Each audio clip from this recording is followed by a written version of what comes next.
Yo, hey, you mob. My name's Jarvis. I'm a young Indigenous fella living up in Bundjalung country. What's good? It's Finesse, man. I'm a proud Yamaji Noongar man. Hi everyone, my name is Royston Noel.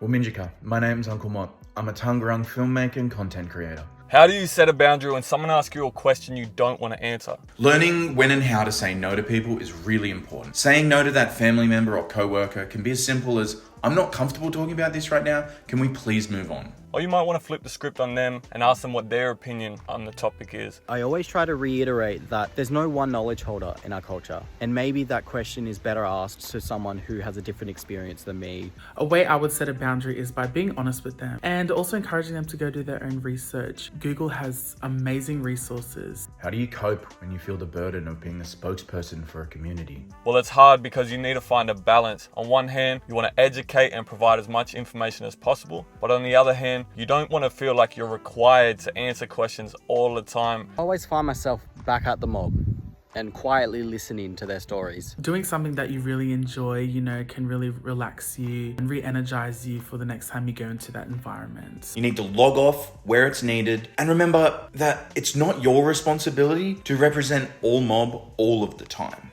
How do you cope when you feel overwhelmed with information and questions? Again, this one is about setting boundaries for yourself. If you've had enough, whether you know the answer or not, feel free to refer them to somewhere. And if you don't know where, the internet's a big place with a lot of information. Don't ever feel shame about not having the answer for them. I always try and put my phone down. There's too many opinions and information online for us to get through as mob. Social media and the internet can make you feel like everything has to happen instantly, but the reality is that it's okay to step back and do things in your own time. By having a spreadsheet, honestly, I'll just give them a spreadsheet with amazing resources. Like I said before, Google is awesome. Who do you talk to when you feel this way?